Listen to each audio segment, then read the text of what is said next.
أعوذ بالله من الشيطان الرجيم بسم الله الرحمن الرحيم. Masa lalu saya kelam, ahli maksiat, tidak pernah sholat, dan hobi dugem.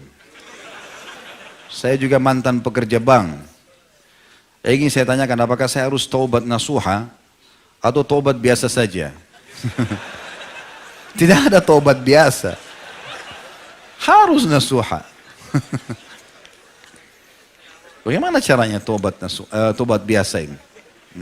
Apalagi antum Masya Allah tidak sholat, hobi dugem ini segala macam. Ya. Nasuha artinya serius. Ya. Betul-betul meninggalkan, sudah kita jelaskan tadi. Jadi harus taubat nasuha. Yang kedua, apakah harus sholat taubat dan mandi taubat? Kalau mandi saya tidak tahu. Ya. Yang saya tahu ada sholat iya.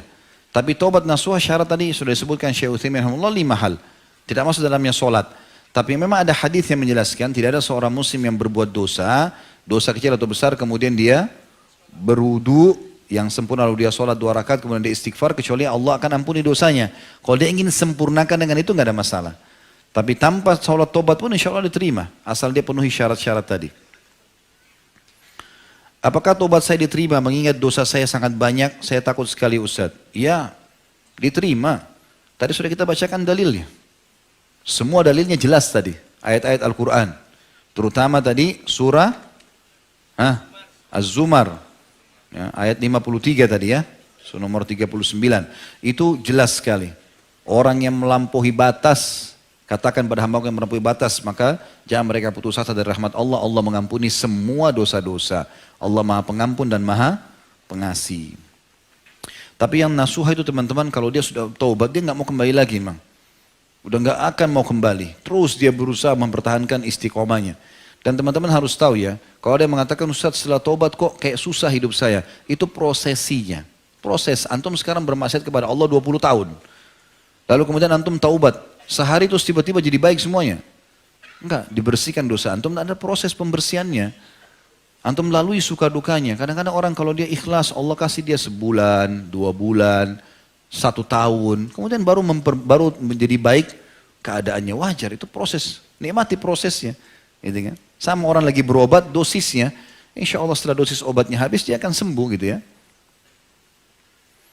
Seperti para sahabat ketika memuliakan Rasulullah SAW adalah menciumnya. Bolehkah kita mencium tangan orang yang kita hormati karena ilmunya? Atau karena kesepuhannya? Seperti orang tua, paman, bibi, tetangga atau guru-guru kita. Dan bolehkah kita memuliakan orang yang kita sayangi dengan cara kita mencium tangannya juga seperti pasangan hidup ataupun anak-anak kita? Boleh saja. Ya, ini pernah ada terjadi kesalahpahaman tentang masalah penyampaian saya dulu ya. Saya dulu pernah hadapi teman-teman, ada orang tua di masjid, itu kemudian sudah mungkin posisi seperti orang tua saya, seperti ayah saya. Tiba-tiba mau cium tangan. Saya bilang, kalau saya jangan dicium tangannya Pak.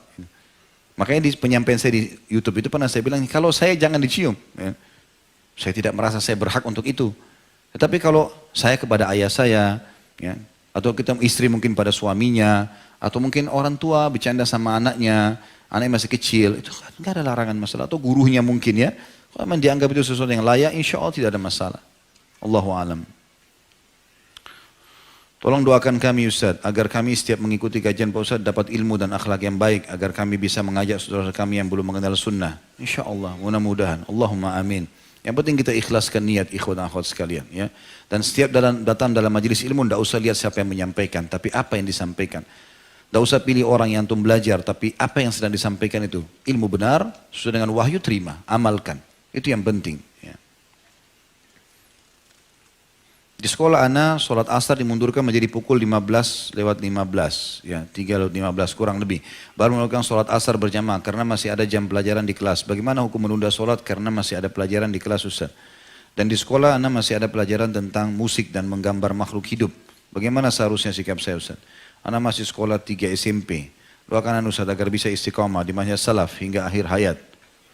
Dan ana mendapatkan hidayah sunnah yang mulia ini dari video antum di YouTube. Semoga semua yang ada di majelis ini dipertemukan kembali dalam surga firdausnya. Dan semoga antum sekeluarga selalu dijaga oleh Allah SWT. Sama-sama insya Allah. Kalau masalah menunda ini masih ada pelajaran dan insya Allah masih di waktu-waktu seperti ini menurut para ulama yang pernah saya pelajari itu tidak ada masalah. Kami juga dulu waktu masih di Madinah itu di kampus kami kalau misalnya meja ini dianggap kampus kami itu ada masjid utama. Masjid jami'nya kampus itu menampung mahasiswa umumnya. Tapi di dalam ada 5 fakultas agama, ada Al-Quran, ada hadis, ada dakwah, ada syariah, ada sastra Arab. Di setiap fakultas itu ada juga masjid-masjid. Ya. Nah biasanya kami di pelajaran terakhir itu memang pas pelajaran, itu pas azan duhur, menjelang azan duhur sekitar 15 menit baru masuk pelajaran. Setelah itu dosennya lanjut. Dan kita sholat berjamaah juga di fakultas kita. Ya, sebagian ulama masih membolehkan, masih dianggap itu di awal-awal waktu karena kita ada masjid sendiri dan kita menundanya karena ada masalah majelis ilmu. Dan bukan menundanya misalnya sampai menjelang waktu mau habis, bukan begitu. Tapi dalam waktu dekat, ya, waktu dekat. Baik, masalah sikap pelajaran di sekolah, kalau ada masalah musik segala macam, ya berusaha coba untuk memberikan penjelasan, ya, atau mungkin minta sama orang tua bisa pindah ke sekolah lain, mungkin lah ya. Ya, bagi teman-teman, bagi kita yang sudah berpegang pada dalil yang tidak bolehnya musik, maka semestinya meninggalkan. Tidak mungkin kita membiarkan diri kita di situ kan. Tapi kalau misalnya pun tidak ada di kota itu cuma kita sendiri, ya, cuma sekolah itu tidak bisa dan seterusnya, maka kita coba hindari atau kita ngikutinya dengan kurh, tidak menginginkan masalah itu. Ya, dan kita tidak jadikan sebagai sebuah pegangan. Tentu lebih baik kalau kita menghindarinya. Allahu a'lam. Masalah ikuti pengajian ini alhamdulillah ini saya bersyukur kepada Allah SWT kalau memang betul akh ini masih SMP bisa dapat hidayah ya, melalui video alhamdulillah ini jazakallah khair ini berita baik buat kami tentunya karena memang harapan kami di YouTube untuk itu ya bagaimana supaya bisa sampai ajaran agama ini kepada kaum muslimin. Abu Sufyan sebagaimana dikisahkan bahwa ia adalah seorang penyair dengan tulisan-tulisannya. Bagaimana pandangan Ustaz mengenai penyair-penyair yang mana sampai hari ini masih banyak penyair-penyair tersebut? Dan bagaimana pandangan Islam mengenai penyair? Tadi sudah kita jelaskan ini. Iya kan? Salah satu daripada pelajaran adalah bolehnya syair dalam Islam selama syair itu tidak berbau kemaksiatan kepada Allah SWT. Dan saya sudah kasih contoh tadi kalau ingat tentang masalah syair yang dilantunkan oleh para sahabat di lokasi Khandak ya, di perang Khandak. Apakah kita boleh menjamin diri kita atau yakin kita adalah orang beriman dan mati dalam keadaan beriman jika kita bersungguh-sungguh dalam menjaga keimanan sebagaimana keyakinan Abu Sufyan? Apa bedanya dengan mentazkiyah diri? Boleh tentunya. Tazkiyah diri itu beda. Tazkiyah diri itu kayak memuji-muji diri, ya. Itu beda. Tapi kalau kita yakinkan dalam diri kita memang saya adalah orang beriman kepada Allah sekarang, saya sudah tahu ini pelajaran yang benar, ini wahyu lalu saya istiqomahkan, saya motivasi diri saya untuk itu gak ada masalah. Bagus malah gitu kan. Sebagaimana para sahabat memotivasi diri mereka kalau mereka dalam manhaj yang benar, dalam metode yang benar, ya, pola hidup yang benar, lalu mereka mempertahankan ajaran Nabi SAW sampai meninggal. Jadi beda kalau tazkiyah diri itu memuji diri, itu dilarang dalam Islam gitu kan. Kamu sudah berapa lama di majelis ini? Saya sudah 3 tahun lalu. Enggak ada angin, enggak ada apa. Mau 3 tahun, mau 5 tahun, enggak ada urusannya. Jadi kan enggak usah dipuji diri di situ. Ya. Mau bertanya soal ajal yang Ustaz tadi bilang. Ajal tidak bisa dipercepat atau lambat. Waktunya sudah ditentukan. Pasti. Bagaimana dengan hadis yang mengatakan sedekah memperpanjang umur? Ini sudah dijelaskan oleh Ibnu Taimiyah rahimahullah. Beliau menjelaskan hadis yang semua berhubungan dengan memperpanjang umur seperti silaturahim, memperpanjang umur gitu kan, sedekah memperpanjang umur. Ini beliau mengatakan yang diperpanjang bukan jumlahnya tapi berkahnya. Jadi kalau misalnya ada orang 70 tahun si A selalu silaturahim dan sedekah misalnya. Sementara si B 70 tahun juga tidak melakukan itu. Maka kita temukan si A ini berkah. Dalam 70 tahun sudah bangun masjid, sudah punya rumah anak yatim. Banyak kegiatan baik yang dia sudah lakukan. Allah berkahi perpanjangan umur dalam ibadah gitu loh.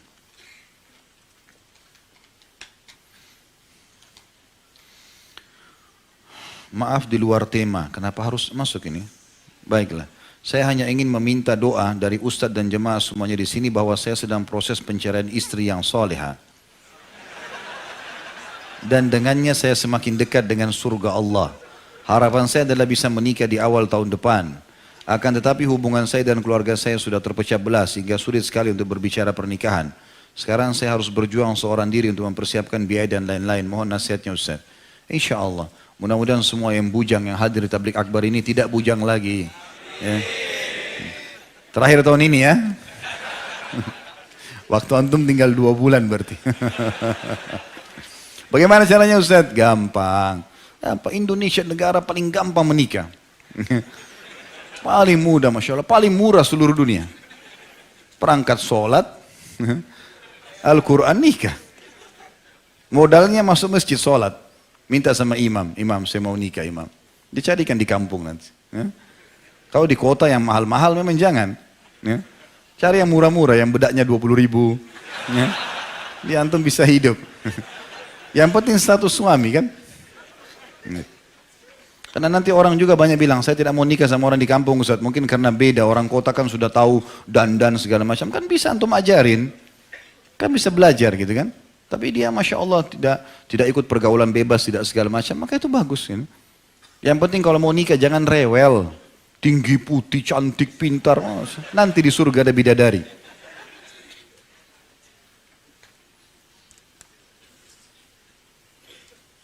Apa hukumnya ngefans dengan ustadz? Padahal saya sudah punya suami.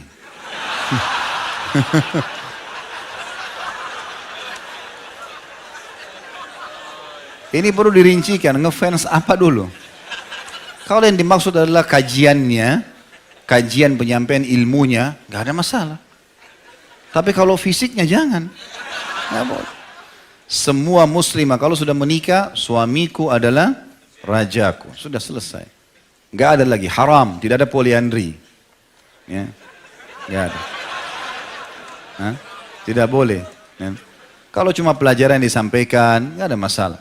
Ya, ilmunya itu nggak ada masalah. Mungkin penampilan lalu kemudian berharap suaminya bisa, itu mungkin umum. Tapi kalau sudah menyukai, akhirnya beralih sukanya dari suami kepada orang lain, ini nggak boleh. Hukumnya haram dalam Islam, tidak boleh sama sekali. Karena tidak ada poliandri kan gitu. Kalau poligami boleh laki-laki. Ya, pembelaan kepada sama jenis saya. Bagaimana cara mendakwai keluarga sendiri dan menjelaskan ke orang tua kalau kita pergi mengaji, pakai kerudung panjang, sedang mendekatkan diri kepada Allah. Karena ibu saya sedang bilang kerudungnya kepanjangan, jadi terlihat besar. Ini sudah sering kita bahasakan ini. Ya, caranya sederhana. Setelah ikut pengajian ikhwah dan akhwat sekalian, antum harus menjadi orang lebih baik dari sebelumnya. Gitu kan? Kalau sudah ikut pengajian teman-teman sekalian, ada orang tua lebih bakti, lebih santun, lebih ramah, lebih royal, lebih semuanya. Karena memang kita tahu itu ibadah. Harusnya begitu. Jangan orang tua kita nonton TV 30 tahun sinetron, antum baru ikut taklim seminggu, haram nih kayaknya. Lewat depan TV, matiin, bu, neraka. Nah ini masalah. Gimana caranya 30 tahun diubah dengan langsung begitu? Kau ikut aliran apa nih, nak berhenti? Nggak boleh. Harusnya lebih santun dan harus ada skala prioritas. Mana skala prioritasnya? Mungkin orang tua kita nonton TV dengan tidak sholat. Nah tidak sholatnya dulu ini yang diperbaikin. Pelan-pelan. Karena kalau keimanan sudah masuk dalam hati, dia akan mengubah semuanya. Gitu kan? Tidak bisa orang spontanitas teman-teman sekalian. Apalagi dasarnya kalau orang tidak ikut pengajian. Gitu. Banyak di antara ikhwah begitu. Akhirnya setelah mendengar, bagaimana caranya Ustaz ya? Coba dengarkan ceramah. Bukan harus ceramah siapa saja. Di antara para asatidzah yang mulia banyak Masya Allah yang berilmu. Maka dengarkan mereka dan coba kalau memang suka nontonnya. Ada beberapa ikhwah coba itu akhirnya orang tuanya mulai dengar sampai akhirnya menjadi penyebab hidayahnya juga. Atau kasih hadiah buku gitu kan. Atau kalau ada orang tua ragu, ini pengajian apa nak? Ayo ibu atau ayah ikut yuk. Lihat pengajian saya biar tahu. Insya Allah hadir sekali 2 kali cukup. Mereka bisa dengarkan kok. Karena orang-orang yang banyak menilai pengajian itu tidak baik. Karena belum dengar. Coba duduk sekali dengar. Ada yang salah berikan masukan kan gitu. Tapi kalau benar kenapa nggak diterima? Allahu a'lam, itu setahu saya. Dan tentu selain daripada itu dikuatkan dengan berdoa. Mudah-mudahan Allah SWT berikan hidayah. Istri Ana suka sekali baca novel dan terkadang juga menulis novel. Apakah perkara itu sia-sia? Sebenarnya kalau itu dalam bentuk nasihat-nasihat, hal yang bermanfaat, mungkinlah masih bisa. Tapi lebih bagus menulis ya, yang bermanfaat, yang misalnya belajar agama ditulislah. Atau ilmu-ilmu yang bermanfaat itu lebih baik. Karena ini juga pangsa pasarnya sebagian kecil orang yang memang suka membaca, karena kan harus membuat kisah-kisah fiktif misalnya, atau hal-hal yang tidak perlu gitu kan, dibesar-besarkan, kisah tentang apalah cinta seseorang pada orang lain, dan hanya lingkup kecil lalu kemudian dibesar-besarkan seakan-akan itu sebuah kisah yang harus jadi besar. Kita masih punya banyak kisah Nabi, kisah para sahabat ya, yang tidak bisa diukir lagi dengan pulpen. Harusnya bisa diberikan masukan. Kalau istri antum yang bertanya ini memang sudah begitu dari sebelum nikah, maka pelan-pelan didakwahi. Nabi Nuh alaihissalam mendakwahi istrinya sampai akhirnya meninggal dalam keadaan kufur. Nabi Lut juga alaihissalam begitu, gitu kan. Tapi kita coba bersabar, nasihatin, doakan. Karena rumah tangga tujuannya menikah untuk dipertahankan, bukan untuk cerai. Kalau sudah betul-betul sampai pada puncaknya sudah tidak bisa dipertahankan lagi, baru kita pilih jalan itu. Itu pun sudah mentok pada titik di mana kita nggak bisa lagi perbaiki. Saya punya sahabat dekat, namun ia belum sadar akan kewajiban menuntut ilmu syar'i. Jika bersamanya saya futur. Jika dekat dengan yang sefaham atau menuntut ilmu, saya semangat lagi. Namun ia langsung menjauhi saya. Saya ingin mengajaknya kembali, tapi adakah cara lain Ustaz mendekatinya? Karena jika dekat saya futur. Enggak, kalau memang antum sudah sampai futur, futur itu artinya jauh dari agama. Dengan berteman sama dia begitu, ya sudah jaga jarak saja. Karena Nabi SAW mengatakan, Al-maru ala dini khalili. Seseorang sesuai dengan agama, sahabatnya atau temannya, nggak boleh. Ya, bahkan nanti hari kiamat akan ada, Allah ceritakan orang-orang akan ada mengatakan dalam Al-Quran diceritakan, walaupun ini ayat turun kepada beberapa orang dari Quraisy, ya. Tapi Allah SWT, para ulama tafsir mengatakan ayat ini berlaku umum. Siapapun yang mengikuti pola yang sama akan terjadi hal yang sama. Nanti di hari kiamat di neraka akan ada orang mengatakan, ayatnya itu artinya potongan ayatnya begini, A'udzu minasyaitonir rajim, lam attakhidh fulanan khalila laqad adallani 'ani dzikri ba'da idh ja'ani. Ya laitani lam attakhidh fulanan khalila laqad adallani 'ani dzikri. Nanti hari kiamat akan banyak orang di neraka akan mengatakan, coba saat ini di dunia saya tidak berteman sama si fulan, dia telah menyesatkan saya setelah datang kepada saya peringatan. Ya. Ini turun kepada seorang dari Quraisy, sahabat Nabi SAW. Jadi Nabi SAW waktu melihat Hamzah masuk Islam, Hamzah masuk Islam ini gara-gara dia tidak sengaja ucapin kalimat. Dia bilang, apakah kau, ditunjuk Abu Jahal, berani mengganggu Muhammad sementara aku di agamanya, padahal dia belum masuk Islam. Akhirnya Hamzah pun berbicara dengan dirinya sendiri. Ya, dia kalau tarik kata-katanya dia malu dengan Quraisy, maka dia minta petunjuk sama Allah, mengatakan, ya Allah kalau agama ponakan Muhammad baik maka mudahkanlah. Maka besoknya dia masuk Islam. Nabi SAW berharap sahabatnya ini juga begitu. Maka Nabi undang dia makan, dia datang ke rumah Nabi SAW. Nabi bilang, dia undang Nabi SAW makan ke rumahnya. Maka waktu Nabi persilakan makan, kata Nabi SAW, saya tidak mau makan kecuali kau sudah masuk Islam. Kalau kau syahadat, saya mau masuk Islam. Saya mau makan. Maka dia pun syahadat karena mengikuti Nabi SAW. Nah rupanya dia juga punya teman lain, orang kafir Quraisy, tokoh Quraisy yang dengar itu. Kenapa kau masuk Islam? Dia bilang, saya cuma tidak enak sama Muhammad, dia tamu saya. Kalau gitu sekarang kau batalkan itu keislamanmu. Dan kalau perlu ludahi mukanya Muhammad. Maka dia lakukan. Turunlah ayat ini kepada dia. Ya, bahwasanya dia akan menyesal pada hari kiamat. Nanti dia mengatakan, ya laitani lam attakhid fulanan khalila. Coba seandainya saya tidak jadikan si fulan sebagai teman saya. Laqad adallani ala dzikri ba'da idh ja'ani. Dia telah mendatangkan kepada saya kesesatan setelah datang kepadaku peringatan. Dari syarat-syarat taubat nasuha yang tadi Ustaz sampaikan, tidak terdapat syarat taubat. Tidak terdapat sholat taubat. Apakah memang tidak perlu sholat taubat? Lalu kapankah sholat taubat kita lakukan? Ini sudah saya jelaskan tadi ya. Bagaimana hukumnya bercerita mengenai kejadian di tempat kerja kepada suami atau istri? Misal cerita tentang bos yang kurang tegas. Apakah termasuk ghibah? Karena saya kerap saling bercerita kepada istri mengenai hal yang saya alami selama di kantor, begitu pula sebaliknya. Saya takut ini ghibah, mohon penjelasannya Ustaz. Bisa masuk dalam bab ghibah. Gitu ya. Bisa masuk dalam ghibah, lebih baik antum hindari. Kalau ada sesuatu yang kita hadapi di kantor teman-teman sekalian, kita nggak usah ceritakan kepada orang-orang. Kecuali memang dasarnya darurat sekali. Misalnya memang kita harus menceritakan itu karena kalau kita nggak tanyakan malah jadi masalah gitu ya. Artinya nanti kita nggak tahu solusinya dan kita tahu pasangan kita bijak. Maka boleh saja kita mengatakan, tapi tanpa menyebutkan nama. Misalnya kita mengatakan ada orang di kantor itu seperti ini, ya. Kira-kira menurut kamu seperti apa? Ya. Misal contoh itu mungkin tidak ada masalah.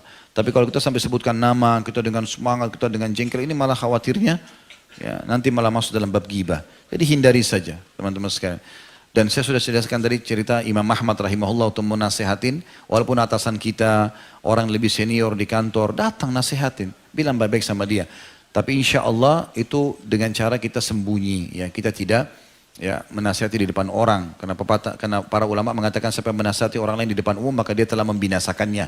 Ya, sebagaimana kita juga tidak boleh puji kebaikan orang di depan orang lain. Ya, pernah ada sahabat sholatnya khusyuk, lalu ada sahabat di depan Nabi, sebelah Nabi SAW mengatakan, ya Rasulullah, saya suka sekali sholatnya orang ini. Kata Nabi SAW, kalau kau dengarkan itu saudaramu, kau akan binasakan dia. Maka kalau kita nasihatin 4 mata, nasihatin baik-baik. Kalau sudah kita nasihatin tidak bisa, ya sudah. Dan teman-teman, tidak semuanya juga harus kita ceritakan. Kesian juga kalau antum sebagai suami, semua antum ceritakan kepada istri, kesian, jadi beban, gitu kan. Tidak semuanya juga, karena kalau kita ceritakan semua jadi beban buat dia. Dia sudah ada beban rumah, beban anak-anak. Sebenarnya sebagai laki-laki mestinya kita kalau pulang ke rumah, kita yang memecahkan masalah istri. Emang sudah begitu sebagai pemimpin. Antum punya masalah di luar banyak, oke. Sama istri kita juga pecahkan. Kecuali kalau istri kita betul-betul bijaksana. Nabi SAW tidak semuanya istrinya dilibatkan dalam pertanyaan atau minta diskusi gitu kan. Tapi pernah Nabi SAW melibatkan Ummu Salamah dalam keadaan tertentu. Seperti waktu terjadi kesepakatan Hudaybiyah. Nabi SAW waktu itu suruh sahabat cukur, tapi sahabat masih berharap mau berperang. Maka Nabi SAW masuk di kemah sedih. Ummu Salamah tanya, kenapa ya Rasulullah? Kata Nabi SAW, saya takut adabnya Allah turun. Allah sudah turun cukur, mereka belum mau, mereka masih berharap perang. Kata Ummu Salamah, ya Rasulullah, kenapa anda tidak mulai dulu? Dikasih saran. Maka Nabi SAW mengatakan, bagus kalau gitu. Ya, tapi di sini seperti keadaan untuk mendapatkan solusi saja. Bukan menceritakan keadaan orang-orang dalam bentuk aib misalnya ya. Maka itu lebih baik jangan, apalagi cuma masalah kurang tegas. Mungkin menurut antum, mungkin orangnya memang santun, gitu kan? Allahu a'lam. Baik, itu saja. Semoga apa yang kita bahas hari ini bermanfaat buat kita semua dan dijadikan sebagai tambahan amal kita pada hari kiamat. Kalau ada benar pasti dari Allah, kalau ada salah dari saya mohon dimaafkan. Subhanakallahumma bihamdika, asyhadu an la ilaha illa anta astaghfiruka wa atubu ilaik. Wassalamualaikum warahmatullahi wabarakatuh.